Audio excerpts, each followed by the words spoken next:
Okay,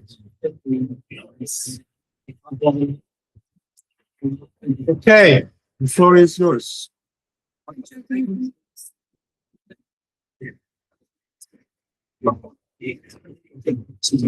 Otherwise, I'll just Okay.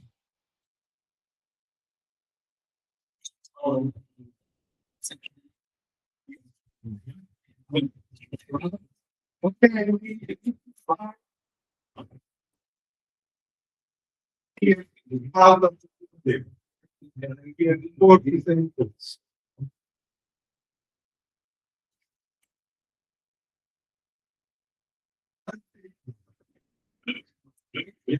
Okay, thank you very much.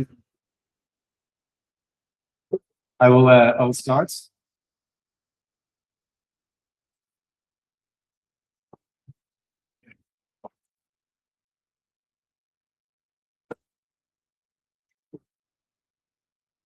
Okay.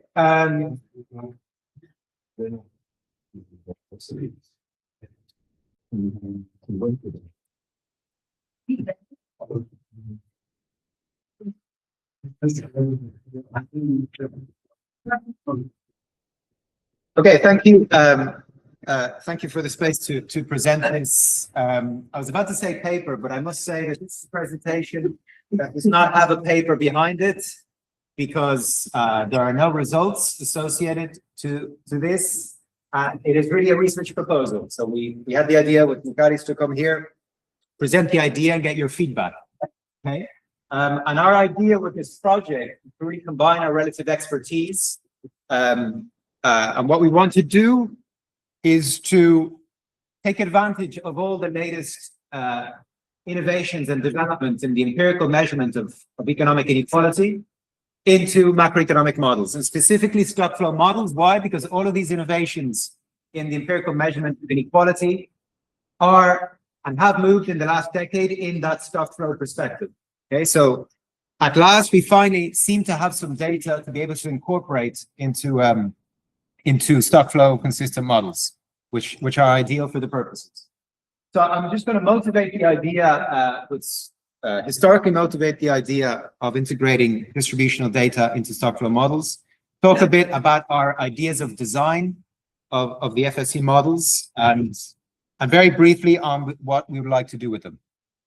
Okay, so let's give some historical context. So, when we think about macroeconomic statistics and the framework for national accounts, which have been developed with a series of revisions since the first system of national accounts in 1953, all the way until the latest official version of 2008. I mean, this sets the framework for what gets counted as production, income, and everything else that you know. And this is some of national accounts, detailed the framework for thinking about the aggregates, okay, for the economy as a whole. But from the very beginning, it's interesting that if you go to the very early pioneers of national accounting in the US, we look at the work of the early MBER under the leadership of Wesley Clare Mitchell and his disciple, notably Simon Kuznets, they started thinking about aggregates and measuring aggregates alongside their distributions. Okay, so Wesley Clare Mitchell wrote influential works on business cycles and the empirical measurement of business cycles, and Kuznets was a pioneer in the early national accounting, official national accounts in the US, national income and its compositions, sectoral compositions in 1941, and the influential 1953 work on measuring the shares of upper income groups, income and savings. So from the very beginning, there was a distribution element, not only sectoral distribution, but also household distribution, which got forgotten once the first system of national accounts got adopted at the global level. Okay, they left aside the personal or the household distribution. That was a big focus of the early MBR. And Kuznets is a pioneer in the recent inequality literature with Piketty et al. He's often considered as the father of modern distribution in national accounting, but actually, in a recent paper I wrote on Keynes' vision, it's really Keynes's How to Pay for the War that's, I argue, the first, modern exercise in distributional national accounting. Okay? with a with a statistician from Cambridge. It's also to distinguish, the effects, the changes in incomes and savings and taxes across different income groups in the population. Okay, to answer this question.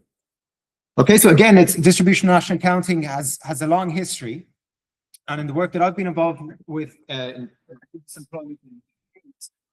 with co-authors, they've started to rethink, if you like, re-examine and reconceptualize distributional national accounts at the global level. Okay, the World Inequality Database, the World Inequality Lab, basically has these guidelines, okay, which is basically taking the framework of the national accounts, the aggregates, and seeking to distribute GDP, national income, and all the subcomponents. Okay, that's the idea. Okay, and the latest guidelines are from last year, and they can be accessed through the World Inequality Database. Okay, so this is a huge collective work that's inspired by Kuznets and others. Started in 2016, the guidelines, and have continued. Again, like the official national accounts guidelines, the idea is to provide a guidelines to explain how to arrive at these empirical measures. And why is this important? So what these guidelines explain is how to distribute national income to households. All national income gets distributed to households. That's the idea. The firm's corporate balance, the government balance, everything in the end gets distributed to households, so that you have the top 1% is the top 1% of net national income. Now, a lot of inequality research, even that continues, relies on micro data to measure inequality. There's an issue here because, as is well known, microeconomic data does not measure the full extent of national income. If we take, for example, the case of the US and look at labor income, this comes from the 60 size and Zuckman distribution national account data for the US. And they show that taking just administrative monetary tax data, wages and self-employment income, all labor income in the national accounts is about 70% of national income. But what appears in microeconomic statistics is less than that. So you have a gap of about a quarter of national labor income that is missing in microeconomic statistics, tax data.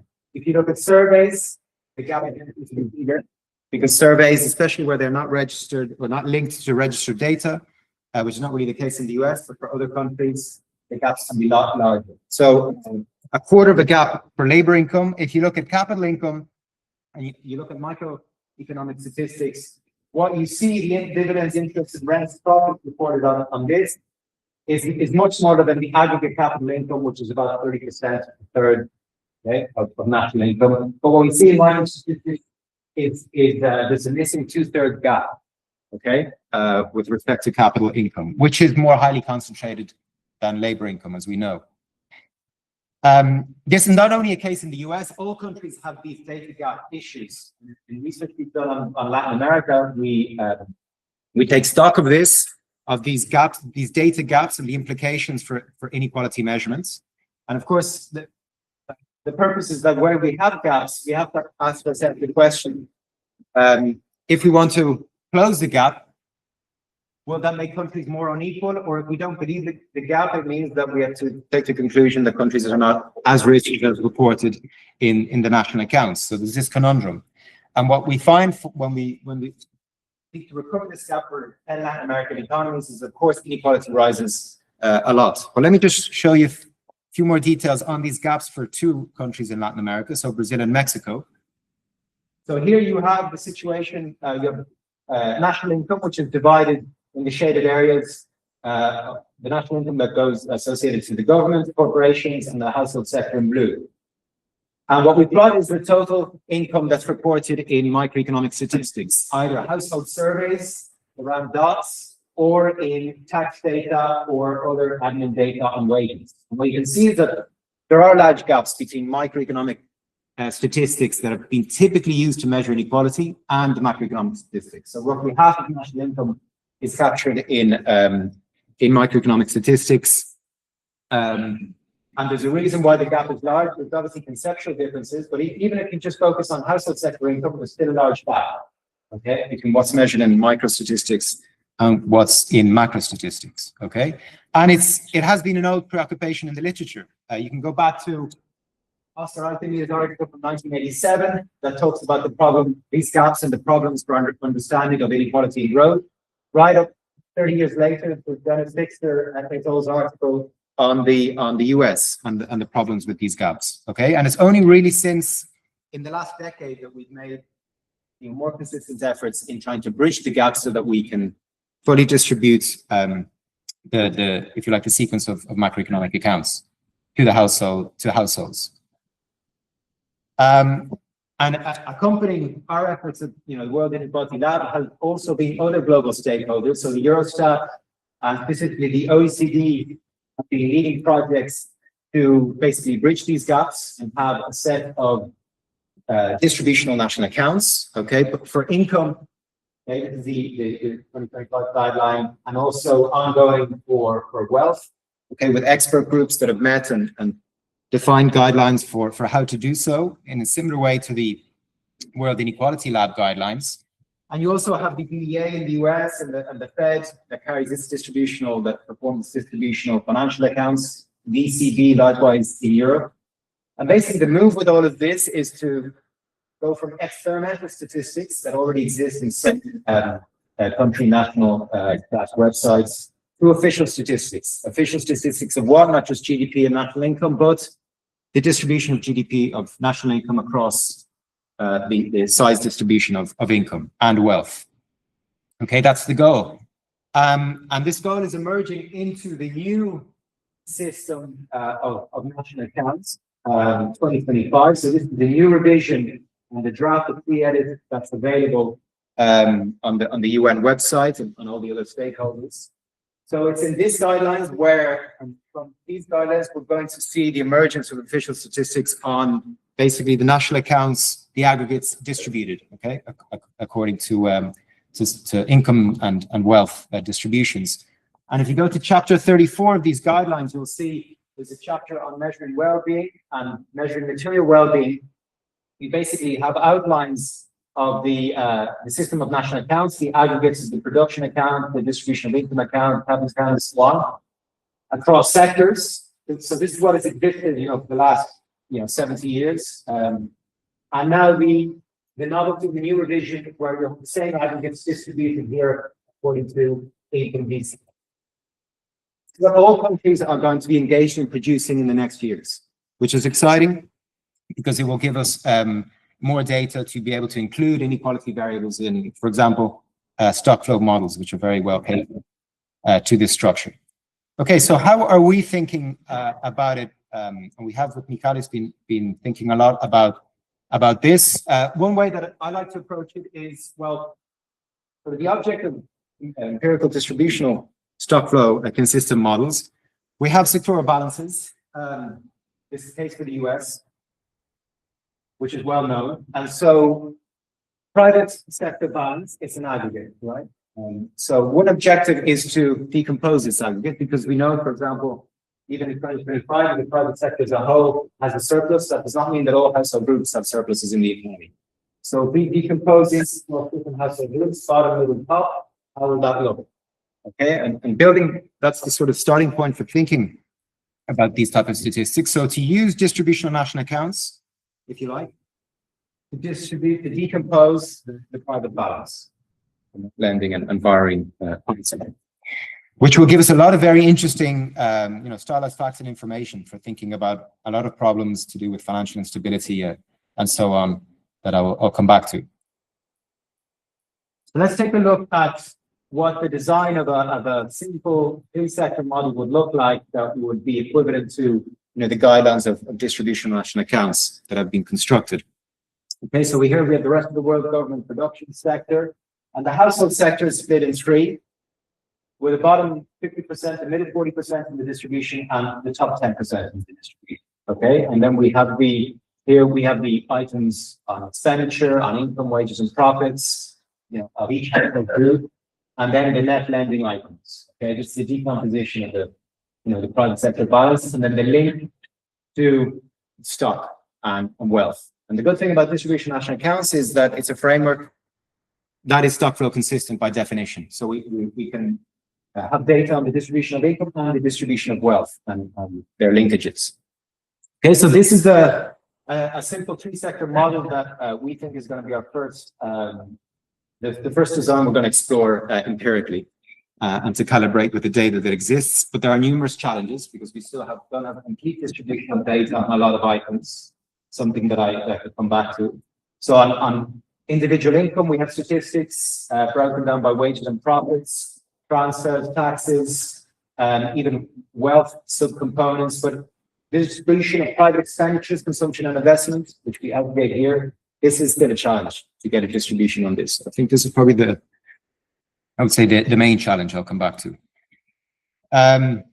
We've reproduced here the same just for a 5-sector model when we distinguish subs and firms, okay, financial sector and non-financial sector. This is a more complex model, more data intensive. But we're going to start with the simple model. That's the idea with this research plan. And the reason why it approximates distribution of accounts is what these accounts do is that they distribute all national income, even the corporate retained balance, even the government balance to households. Okay, so it's a more simplified approach, more catered to this type of model. Where we separate households and firms, it's going to be a lot more data intensive, and the data is not yet ready to be able to really empirically calibrate the 5-sector model, okay, distribution. But it could also potentially be done. This is something we're also exploring. Okay, so let's talk about data. So in terms of data, and we're thinking about this for the US for data reasons, because we can rely on, this is the estimates of income and wealth inequality, which are macro consistent, okay, done by Blanchet and Zuckman, building on works by Michalis and Zuckman. So this is a real-time inequality website that seeks to track in as close to real-time as possible distributions of national income and national wealth across household groups, bottom, middle, and top. And the nice thing about this data is that it uses an array of sources to produce macro consistent data. Okay, so they're using a lot of data from the DEA, the DLS, wage and admin data, wage data from admin sources, the financial accounts from the Federal Reserve, billionaire data, and of course the distribution of national accounts estimates originally from PDP size and Zuckman. And here they rely on income tax microdata, which are very precise for most of the distribution, especially the very top, combined with current population surveys and the survey to consumer finances for the very bottom. And it's a more complete approach than distribution of financial accounts of the Federal Reserve, which just rely on the survey, okay, to distribute items, not also tax. This approach here by PDP size and Zuckman is more complete, and it also feeds this database here, which is nice. Now the challenge, of course, is that there's no distribution of expenditures, private expenditures. Public expenditures there are, but there's no distribution of private expenditures. Something I'll come back to. So there's a richer way of data sources. There is a stock flow framework that uses high frequency data. So they have monthly, quarterly, and annual estimates of the income and the distributions. And it's a completely harmonized microfiles that we can use. And it must be stressed they are all macro consistent. So there are no macro data gaps. So they're fully capturing all national income and national wealth. Okay, so stock flow consistency here is just some graphs for some income, real income growth, real wealth growth over time in the US. So to feed the model, we have data on income, we have an income composition, wages, profits. We have data on wealth and different types of assets, clearly laid out. There's no distributed information on private expenditures or private consumption and investment. So to have an idea of savings, this is where it gets a bit tricky, because we can either follow two approaches. We could try and estimate a distribution of private expenditures, household consumption using surveys. That's quite straightforward. But then investments, is the distribution of investment then is going to be more challenging across across the distribution.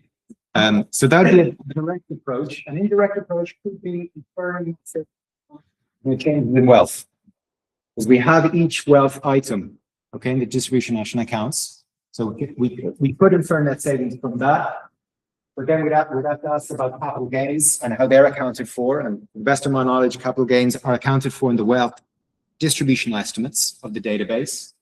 Okay, but of course they're not in the flow accounts, the flow of funds. Okay, but that's I think that's an important question that we'll get to think about. But all the ingredients, or most of the ingredients, seem to be there to be able to produce these type of models. For what purpose? Well, these ideas that with Michalis we developed for for grant applications, basically research questions like the following. So does rising economic concentration increase financial unsustainability and precipitate financial crises? And does this get exacerbated with fiscal surpluses on the government account? How? And here we take financial unsustainability as in this literature, so a growth path in which sectoral financial balances produce unstable stock flow ratios, because this would be, for example, rising asset income ratios and debt income ratios. And why are they unstable? Well, because we can relate them to a set of hypotheses, such that rising income concentration, for example, would lead to rising borrowing of middle and lower income classes, negative saving rates, and an increase in the debt income ratios with which accompanied by deleveraging and defaults can lead to credit constraints and crises.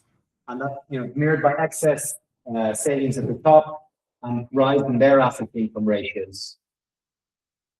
The possibility of credit bubbles to emerge, which can also, combined with the lower distribution, the lower income at the middle and bottom, can lead to a lot of instability. And this can be exacerbated. This is also a question by too restrictive fiscal policy in the context of rising concentration and inequality. Okay, so this is just an example of what we could do, the questions that we could address with these type of distributional stock flow consistent models, which would be quite data intensive, but we think that given the development and the innovations in the past 10 years on the empirical measurement of inequality, we finally have the ingredients to be able to construct these type of models and answer these type of questions with a lot more reliability and confidence. Okay, that's it. Thank you very much.